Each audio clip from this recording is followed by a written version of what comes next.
It's Monday, uh July 18th. Boy, time flies when you old, yo. About 11:45 p.m.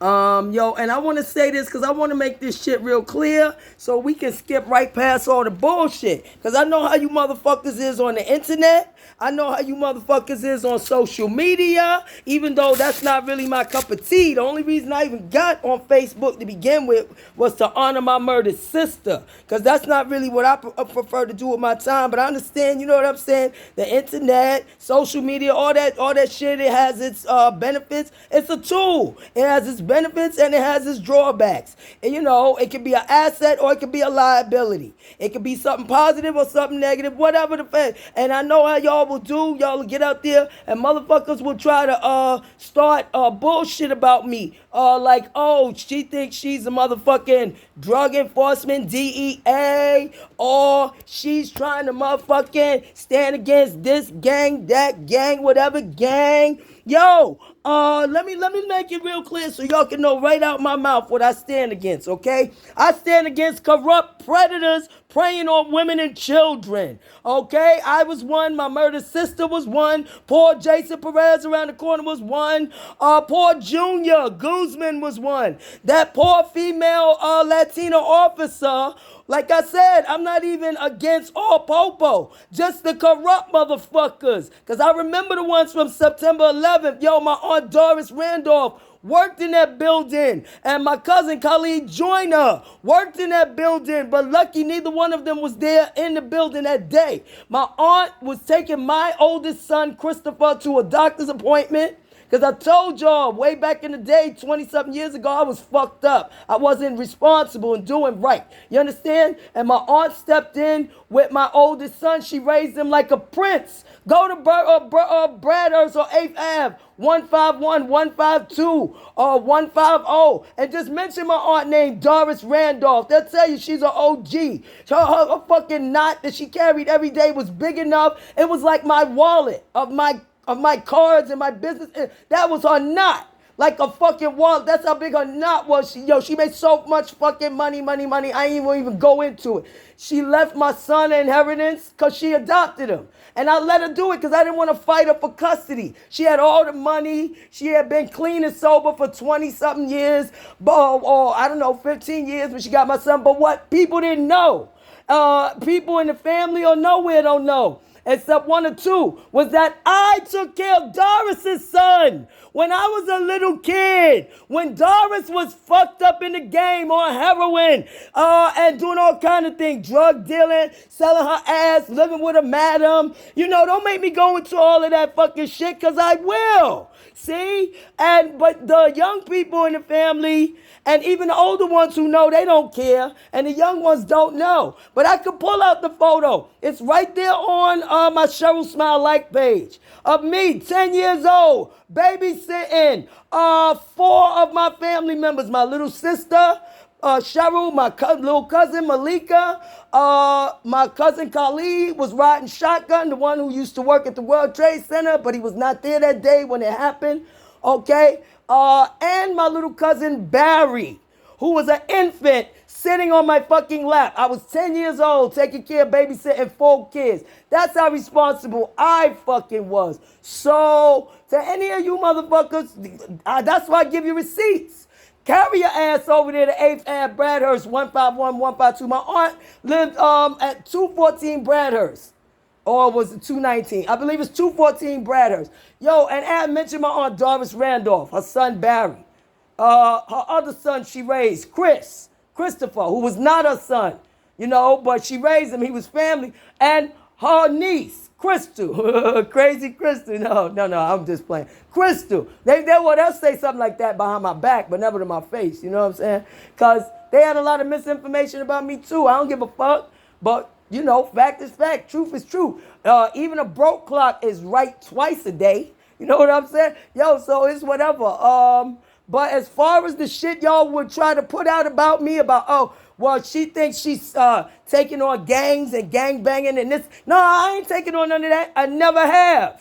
I only started talking about all this shit when the motherfuckers at 13, 15 Miriam started perving on my daughter and attacking me, the corrupt popo at the 4-4 precinct, I called 15 times when I helped me. And, look, if it walk like a duck, talk like a duck, quack like a duck, act like a duck, it's likely a duck or it want to be a duck. What the fuck? So there you go. They do all that gangbanging shit. Yeah, they gang. I stand against them. Who I stand against? Let me make it clear. The motherfuckers in the videos. The motherfuckers in the videos. If you not in the videos, no. Now, I know some of you who's not in the videos, y'all was down with this shit. And you think I don't know. But I know when I walk past and I see the smirk, the little smart remark, they switch from English to Spanish, or they get silent when you walk by because they was just talking about you. And they don't, they can't shift the conversation, so they just get quiet. And then they wait till you're out of earshot, and then they keep talking, and they think you don't know. Like, okay, I don't know. Look, it's whatever. You want to know who I stand against? The niggas in the videos. And my position remains the same. Do what you do. That can't be hard for y'all fuckers out there to understand, right? In them streets. Do what you do, but leave the kids out of it, and especially leave my kid out of it. If that's hard for y'all to understand, ask somebody you trust to fucking explain it to you. But I know it's not. It's just that you fuckers are evil, and you don't want to understand because y'all don't want to leave the kids out of it. Y'all want to use the kids to do the shit y'all, and put them in harm's way, or fuck the little girls and shit. I seen the little girls. I can point out the little girl who I seen. One of them I seen in the fucking gray car that they had in the back seat, smoking weed and then stepping up to the mic for Bible study class, I guess, in the back seat of the right. Yeah, okay. So I said, no, not my daughter, not mine.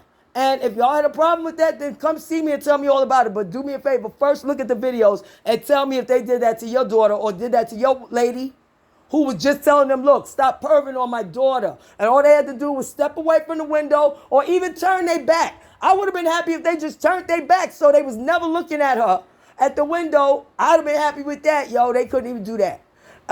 And tell me if all that shit was done to you, your lady, or your kid. That you would be what? What? Come and tell me all about it. I want to get it on video, yo. Like I said, please, all the rest of y'all, stay out of the way because I'm coming for the corrupt popo who told me 15 times to fucking come for help. And I knew it was the okey doke rain dig ain't bullshit, but I wanted to videotape them on their bullshit, so I'll act like I went along with it. I'm coming for their ass because they are one of the main problems in the community. I understand sometimes people got to do what they do. Yo, I clocked dollars back a long time ago nearby Marcy Projects. I was I was in the project, staying in a project apartment where, I was working for somebody, selling something, you can fill in the blanks. Not in Marcy, no, because they got their own shit going on there. But, he had his little shit going on a few blocks away. A fucking abandoned house where, the abandoned house might still be there unless somebody bought it. I could still identify where it was, right? Right off, what was that? Go down there, the 2 or the 3 train? I believe it's the 2. I'm not sure. But anyway, and I clocked dollars. I even clocked dollars when my daughter was in the stroller. Yeah, because dad wasn't paying for shit. I paid for shit. I got the receipts to prove that too. Actual receipts. Yo, I paid for shit. Up until dad did his dumb shit with the fake ass order protections and all this other. I'm stalking you. Are you out of your rabbity ass mind? Are you kidding me? Are you kidding me? Are you motherfucking kidding me? Gonna stalk you. Oh my Jesus Christ. I go out of my way to avoid that motherfucking nigga. And that's a nigga who really like, yo, stop it. Find something else to do with your time. Okay? But, take care of the kids and keep my name out your mouth. That's it. But to the rest of y'all, go to the videotapes. YouTube, Crystal Clear Eyes. YouTube, Renee Jimenez. Yeah, because that's my real name. Crystal Renee Outerbridge Jimenez. I ain't got to hide shit. For any of y'all want to say, oh, she's racist. She's whatever the fuck you want to say. Yeah, my kids are half Puerto Rican, so come at me with the bullshit. My mother was Muslim. Muslims, come at me with the bullshit. My auntie was Muslim. I got cousins who are Muslim. Come at me with the bullshit. Any of you, come at me with the bullshit. Because I'm coming for the corrupt popo. Because I understand sometimes people got to do what they got to do to feed their family. But like I said, again, do what you do, but leave the kids out of it. Do what you do, but especially leave my kid out of it. And the niggas at 13, 15 million didn't want to do that. And so that's the deal. So before y'all, I want to get ahead of it before y'all even try to get on the internet with the bullshit. Talk about, oh, well, she's Oh, what the fuck she thinks she is? She thinks she taking on this gang, that gang, whatever gang, or blah, blah. Nah, done. That's the police job. But when it comes to kids, I'll take on anybody. Because I was one of them kids. My murdered sister was one of them kids, Cheryl Outerbridge. And poor Jason Perez was one of them kids. Junior Guzman, one of them kids. Oh, that poor lady, female Latina police officer who was killed in the police car over there on Wild Wild West. I used to live there, 183rd, Wild Wild West. That's where I first met my friend Trapdoor at. I'll tell y'all that story another time, yo. Anyway, yeah, well, I was first introduced to my friend Trapdoor, who I introduced y'all to. Anyway, yeah, on Wild Wild West, 183rd, where I dodged bullets and all kind of shit over there, yo. Oh, Jesus. Yo. Oh, yo, so, you know, it's whatever. There you go. You got the receipts. So y'all don't have to stand there and debate. Oh, she just talking shit. Just carry your ass right across the bridge. Bradhurst, 151, 152. Mention my aunt, Doris Randolph. Motherfucking 160. Mention me. You remember this girl? She used to be out there. She said she know these OGs, Will and Richard, the twins. They was twins, but they looked opposite. They were not identical twins. They looked opposite. Will was skinny, fast talking. He was like Road Runner. Always talking, skinny, making jokes. And Rich was like an OG. The nigga looked like he stepped out of GQ with his dog, the Doberman Murder, who never barked or nothing, but he had trained his dog. If anybody break in the house, when they try to leave, that's when the dog would attack. You could never leave the house without somebody escorting you. Because if you try to walk toward the dog will come at you and start growling. Yo, now go mention them motherfucking receipts. Or Sean, the hustler who died from HIV. Or Sheila, the hustler who lived there on the block with her parents, and she was her man was Felix, the hustler, who his mother was that little Tasmanian devil lady. Yo, she used to scare them niggas to death. Yeah, go mention them receipts and see if you still think I'm lying. Or about the dude who was killed, murdered, stabbed up to death. I got a lot more receipts, including about you, Maxwell, and your white silent deli partner, but don't worry about it. I ain't coming for you, because really, if y'all want to help take care of the situation, I know y'all can take care of it within 24 hours. I know how y'all get down, okay? Y'all know I know, because I saw y'all do a lot. You know that. You know that. You thought I was stupid. I wasn't. Okay, so we got past that. But I'm not coming for you and your partner. I know y'all deadly motherfuckers. I seen how y'all get down. And I appreciate that you let me off that roof that day when your partner wanted to kill me. When I saw him kill that dealer on Broadway 160, he punched him one time and that nigga dropped.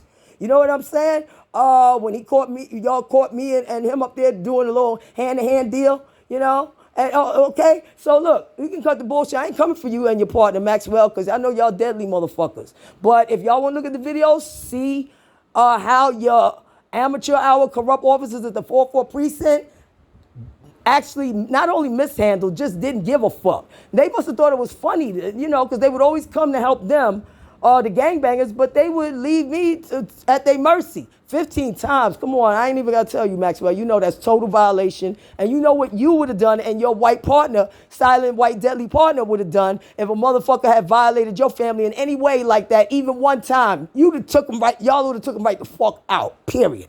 It would have been over. Either asshole full of time, 25 to life, or 3 to the head. I know how y'all get down. Where you fucking think I learned about triangulation from? And, when you're going to pull a weapon, step back, give them space so that way if they want to commit and come at you, you got space to light them up. And so much I learned from y'all, watching y'all, and listening to y'all and everything. So, yeah, there you go. I have no beef with you, and I can forget about everything again. Think about it, Maxwell. I never talked about none of this for like 30 years. So you know I can keep my mouth shut, okay? I only had to go there because I had to drop the act and show them, yo, okay then, y'all coming at me because I'm defending myself. This is where I learned how to defend myself from. From you and your white deadly partner and all them niggas on the block and all of that. So there you go. Now, you want to help me out? Fine. You want to come for me? Okay. I understand your white partner. He's going to be like, see, I told you we should have killed her. Okay? On that roof. But anyway, before you do, make sure you make a detour by 4-4 precinct and have them niggas a gift for the fact that your name would have never came up if they had helped me. And make sure you swing by across the street, 1315 Miriam, before you come for me. Because I kept my mouth shut for 30 years. So you know I didn't have a beef with y'all. Okay? I didn't want to do this. Make sure you swing by 1315 Miriam and show them how corrupt, how y'all would handle the situation. That's all. Take care of it how you see best. I ain't gonna even, I already know how y'all do. Y'all know how y'all do the dirty 30. And we know all about it, and everything. How DA Robert Morgenthau prosecuted 12 officers, 2 were sergeants back in. That story was in the New York Times, September 26, 1994, for corruption. Dirty 30, Nannery's Raiders was the name of his corruption unit. Remember, or Michael Dow, Dirty 75th Precinct in Brooklyn, the Michael Jordan corruption. You and your boys was better than them because y'all ain't never got caught. And I don't want you to. I don't want to be on y'all hit list, but if you're going to put me there, for opening my mouth 30 years later, because I was trying to defend my virgin daughter from gangbangers, look at the videos and put them niggas there first. And, it's whatever. You know what I'm saying? I answer to God.